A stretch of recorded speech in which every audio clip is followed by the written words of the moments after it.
All around us, we see a lot of pessimism, doubt, and even certainty that happiness is not something that can really be achieved, that the world is inherently meaningless, and that we just cannot have a purpose in life, that everything is just random. In this video, I want to do nothing less than to clearly and fully refute that idea. I see it so clearly that this is just simply not true. And I just want to share with you one of the ways in which it is evident to me. I cannot help but see it, and therefore I cannot help but believe in meaning and in purpose and in beauty and in happiness being something attainable for anyone and everyone. And not only if someone else lets us, but in a way that we don't need anyone or anything else to attain it and get to a point where also no one and nothing can take it away from us. And that it is, if we don't have it, that it is ourselves who are keeping it from ourselves.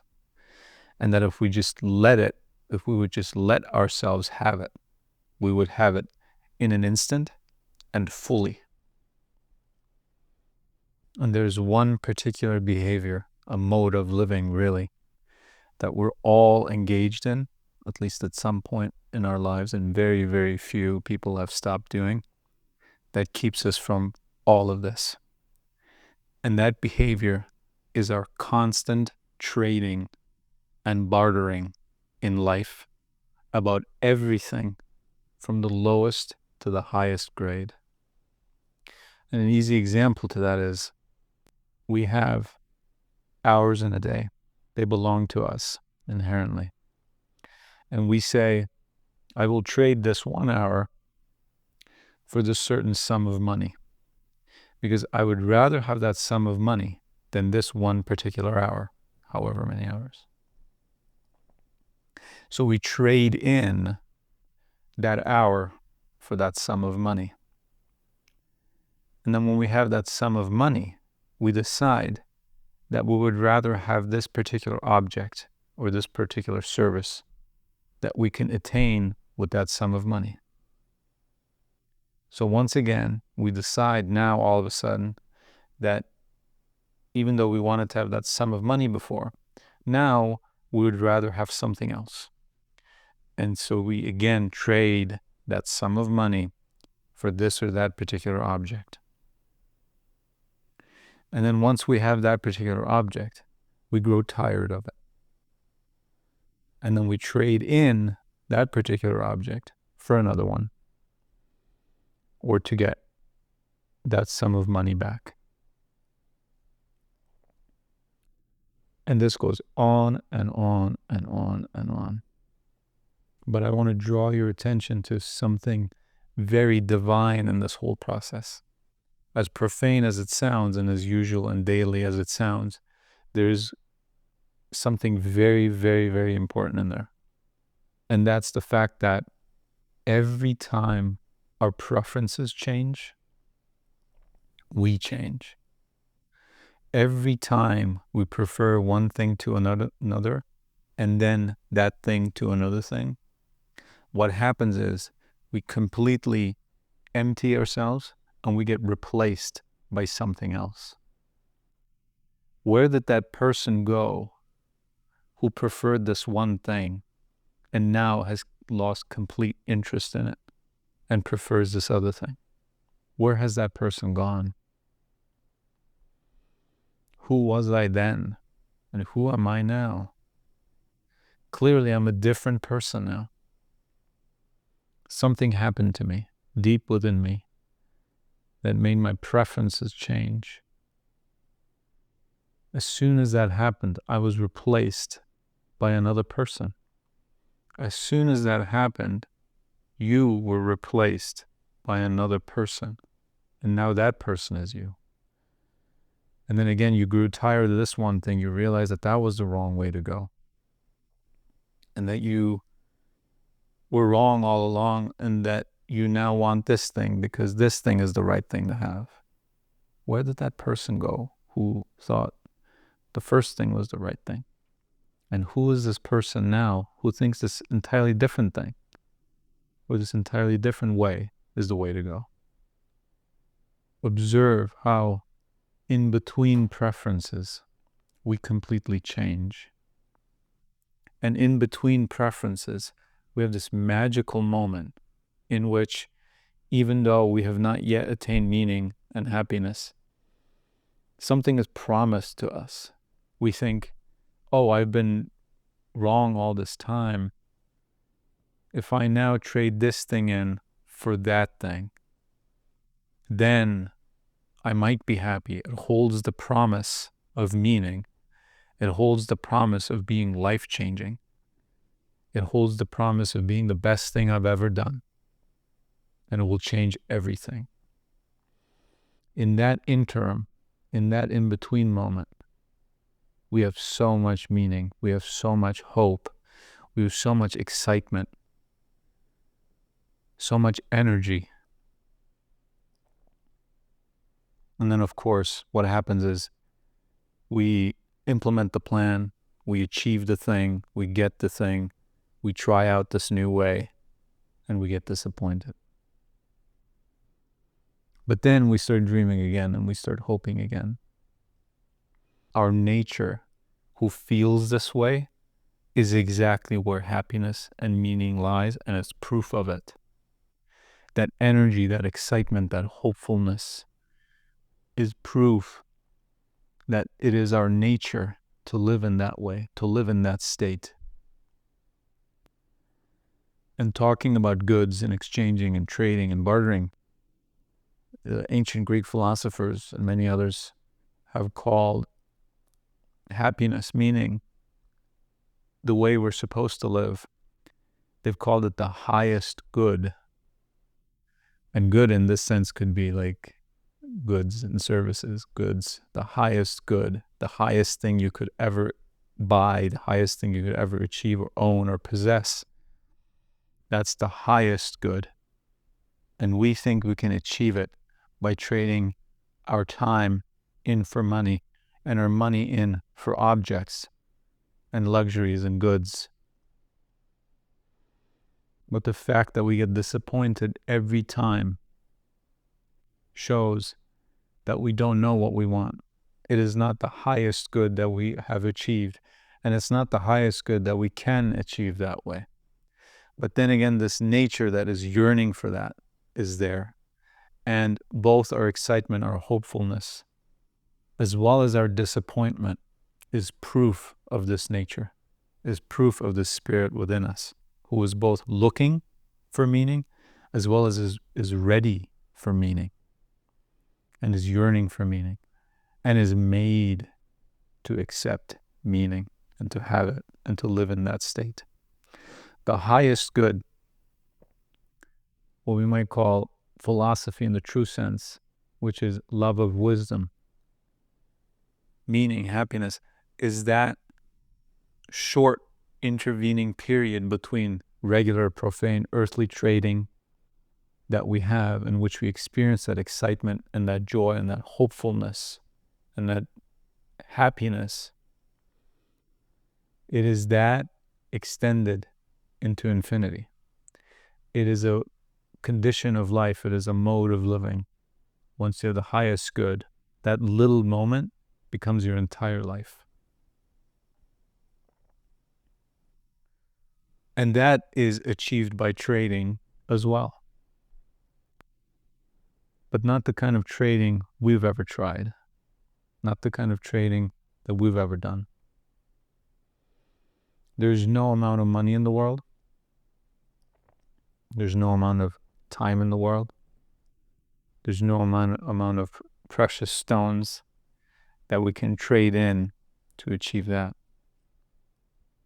And unlike our regular earthly daily trading that we engage in all our lives, thinking that eventually we'll get to the best thing ever, to the highest good, unlike that, the highest good truly, what it requires to be traded in is not large sums of money, not gold or silver, but it is actually all our pain and misery and filth that it wants in exchange to be ours. And this is counterintuitive. It feels counterintuitive. But the highest good is gained not by exchanging precious things, but the worst things ever. It wants those. It wants us to get rid of those and trade it in for the highest good. And you might say, well, what's better than that? And that's true.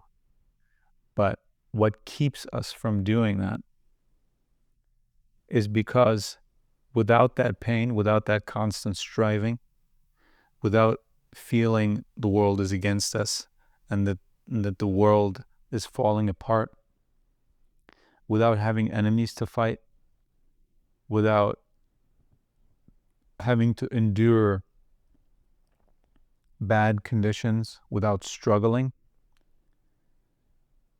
without finding something wrong in the world that needs fixing, we don't know who we are. But that's what the highest good requires. It says you need to hand in your anger.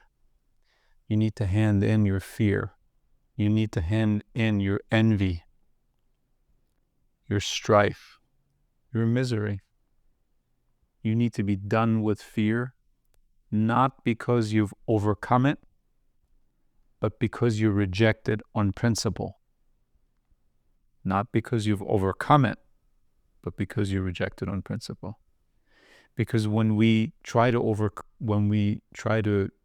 eliminate fear in our lives, we always do it by attacking the thing that gives us the fear. And we think that if we can overcome it, if we can defeat the thing itself, then fear will be taken from us. And then finally we can find happiness. But the fear itself is an illusion. And as soon as we accept the fight, as soon as we accept the challenge, as soon as we enter into that arena in which we are to fight the thing that gives us fear, we're already saying that it's real. No one can adopt an enemy. No one can accept a fight. No one can start a war without consenting that it's real. If we didn't think it was real, we wouldn't be engaged in it. And that's where we already lose. And we will always lose against fear. It's the same thing with anger. We think if we can defeat the thing that angers us, we will be rid of anger. Anger will be taken from us. It will just disappear. But again, the thing that angers us is not real. All the things that we think are wrong with the world and that we think we need to be angry about is made up. Because the same thing angers one person and not the other person. And then again another person, and then again 10 people that are not angered by it. Why is that? It's what we bring to the situation that makes us decide that we should get angry or not. And those who decide to not get angry are the ones who don't get angry, who don't have anger anymore, and who can replace that seat that anger occupies with tranquility, with peace, with meaning, with purpose. Anger, fear, resentment, frustration, all these things need to be rejected on principle. They need to be traded in. And this is the scariest thing one can ever do in their entire lives. The scariest thing. It's true, because if there's nothing wrong with the world, if I don't have any enemies, if I don't need to be afraid, if I don't need to be regretting the past, if I don't need to be worrying about the future, then what am I going to do with my life? What am I going to fight against? What am I going to fix in this world? Who am I? There are no edges to push up against anymore. There's no opponent oppressing us. There's no drama going on. There's nothing exciting happening for the ego.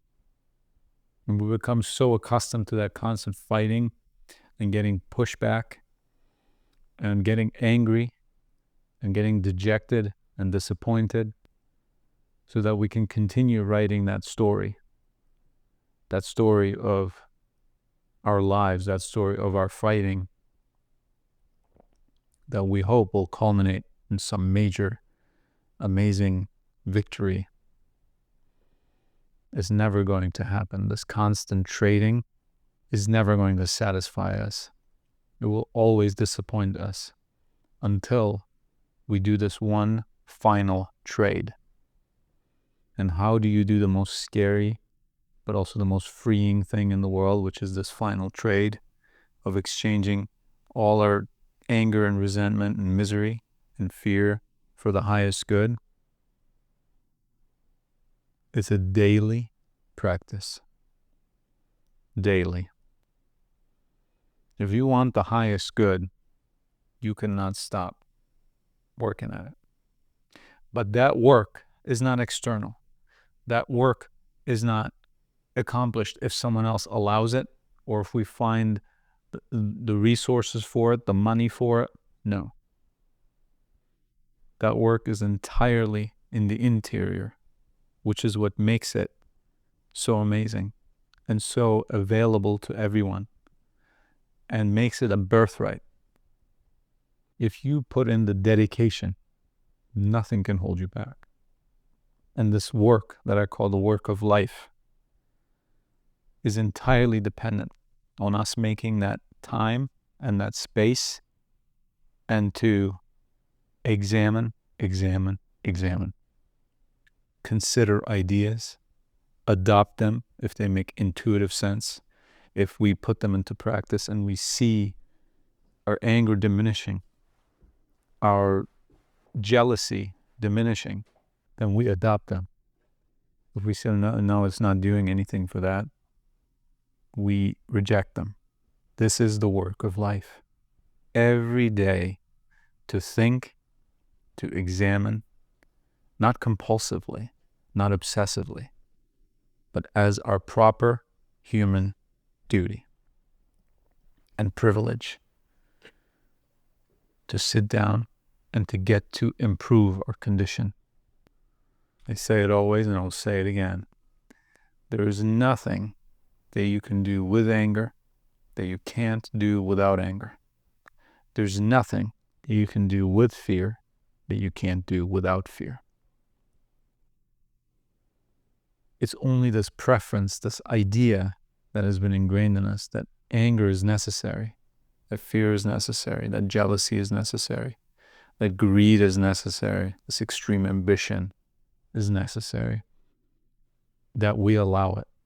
Otherwise, we wouldn't allow it. If we truly saw that we didn't need it to accomplish any and everything, and this includes the highest good, then why would we do it? Like Seneca says, anger is temporary madness, temporary insanity. Why would we approach anything with insanity? Why would we think that insanity is ever necessary to solve a problem, to improve our condition, to gain more knowledge, to gain more insight into life and happiness and meaning? When we could have the calm clarity of someone who rejects anger and that tranquility and logical, rational calm. Just like that person that we used to be who preferred this thing over that thing, and then we completely changed, and now we can't even imagine how we were that person, how we had that preference. This too will happen with this. Once we change these fundamental, most divine preferences, we won't be able to look back, and nothing will be ever the same.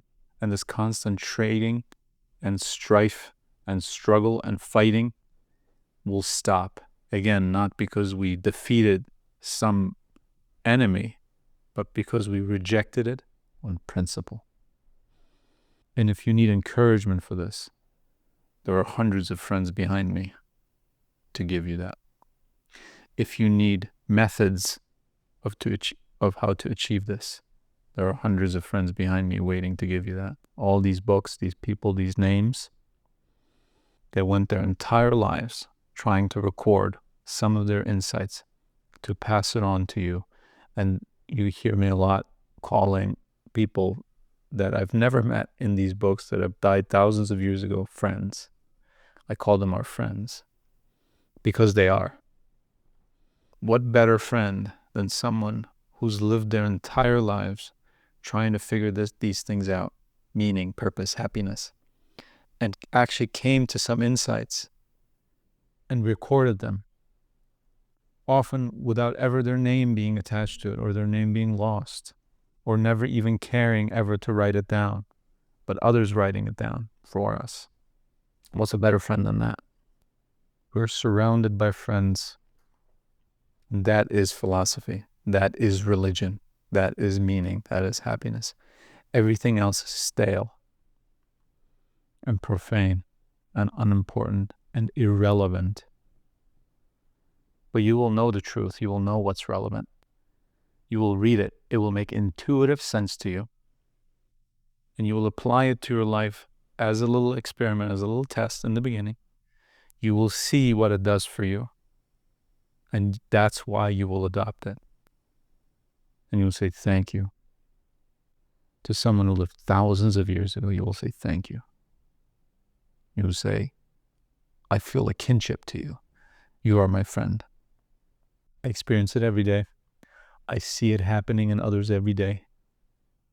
It's your birthright too. This is yours too. All these ideas, all these friends, they're yours too. Don't let anyone ever tell you anything else. Because if you admit that thought, if you admit that opinion, if you accept it, you will be the kind of person who thinks that, who prefers that. And no one can get you out of that except for yourself. And then you will see no one puts you in that other than yourself. Because without accepting those opinions, you cannot be that person. And there's no rush.